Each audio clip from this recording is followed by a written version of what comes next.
Alain Bouillet, je suis un amateur d'art brut. J'ai eu l'occasion de rencontrer depuis 40 ans beaucoup d'auteurs d'art brut et de là vient la connaissance que j'ai à la fois de la chose et des auteurs.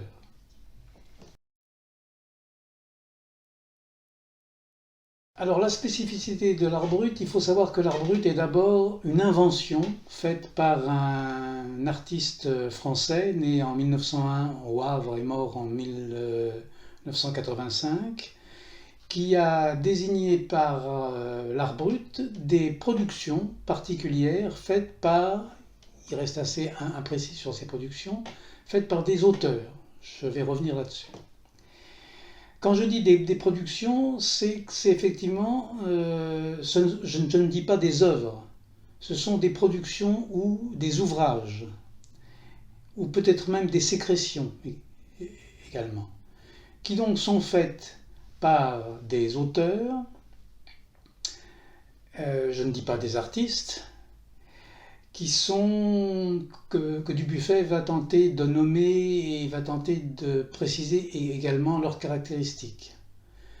Donc voilà, des productions faites par des auteurs et je vais essayer de préciser dans quelles conditions. Alors effectivement, je dis production et non pas des œuvres, par des auteurs et non pas des artistes, car ce sont en général des personnes obscures, qui sont, dit Dubuffet, indemnes de culture artistique, qui n'opèrent donc pas directement et ils ne savent pas qu'ils opèrent dans le monde de l'art ou dans le monde artistique. Ces productions, en général, ils ont quelques réticences à les montrer. Ils acceptent de le faire, mais ils sont toujours très réticents. Également, ils ne souhaitent pas non plus les vendre. Ils peuvent éventuellement les échanger ou les donner, mais ils sont très réticents à ces choses-là et ça s'organise en général dans un échange. Ils les font, ces productions, dans le secret, dans le silence et dans la solitude. Ce qui fait que, en général, peu de personnes, même de leur famille ou de leur environnement proche, savent exactement ce qu'ils font.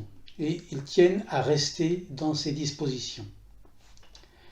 Donc, ils n'ont pas envie de les montrer, ils n'ont pas envie de les vendre ou de les céder, ils ne savent pas qu'ils opèrent dans le monde de l'art, et ça suffit à les caractériser. Donc, c'est pour ça qu'ils ne se nomment pas eux-mêmes des artistes. Donc il faut garder cette idée-là que ce sont des personnes obscures, indemnes de culture artistique, et qui essayent, tant qu'ils peuvent, de créer et de forger leur propre monde. Alors, il est évident qu'on pourrait les appeler des créations, mais comme la création c'est un mot qui pour moi a une charge idéologique trop forte, je n'emploie jamais ce mot-là. Donc on peut les appeler des inventions, on peut les appeler également des sécrétions, puisqu'elles sont faites dans le secret, et si on veut, on peut les appeler des créations, mais comme je n'emploie jamais ce mot, je n'en parlerai pas comme ça. Et donc, pour illustrer peut-être un peu le propos de qui sont les auteurs d'art brut, je voulais citer, c'est un cas particulier, mais il est intéressant, un auteur qui s'appelle Jules Gaudy. Jules Gaudy est né en 1901 en Italie. Il a fui l'Italie mussolinienne et il s'est réfugié en France. Il était maçon de son métier, mais il était également radiesthésiste, c'est-à-dire il travaillait au pendule pour retrouver des objets que les gens avaient perdus ou des corps ou des voitures égarées, des choses comme ça. Et puis un jour, il s'est mis quand même à dessiner et à peindre. Alors, c'est venu après un traumatisme.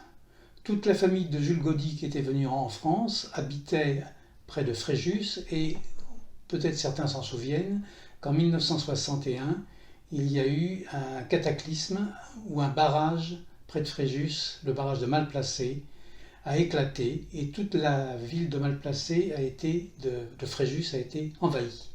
Et donc toute la famille de Jules Gaudy est morte, a disparu dans ce cataclysme. Et c'est pour ça qu'il s'est mis à dessiner et à peindre. Alors qu'est-ce qu'il disait, Jules Gaudy? Il disait, ce n'est pas moi qui les ai faits. C'est un mot qu'on entend, ou une parole qu'on entend très souvent chez les spirites. Et il disait, c'est le pendule qui fait tout. Moi, je ne fais rien. Je suis le pendule. Et c'est vrai que, par exemple, pendant 3 mois, il faisait courir le pendule sur un papier ou sur un carton et il notait avec des points. 3 mois plus tard, au bout d'un moment, quand le pendule s'arrêtait, il faisait relier par le pendule les points entre eux par des lignes. 3 mois plus tard, quand le pendule s'arrêtait, il se mettait à ce moment-là, il mettait des crayons de couleur, il mettait des tubes de couleur, et c'est le pendule qui devait indiquer quelle couleur allait dans telle figure. Et Gaudy a fait ça toute sa vie, jusqu'en 1985. Et ensuite, quand il avait fini, il signait, il datait, il encadrait, et il mettait tous ces tableaux à la cave, sous une couverture, et personne ne les voyait, car ça n'était pas fait pour voir. L'important, disait-il, c'est de les faire. Je dois les faire, je devais les faire, donc je les fais.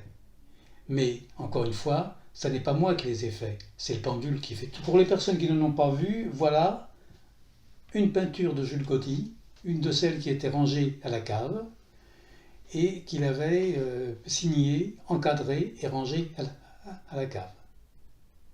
Mais son objectif, je le répète, n'était pas de montrer ni de vendre, c'était simplement de faire et d'avoir fait.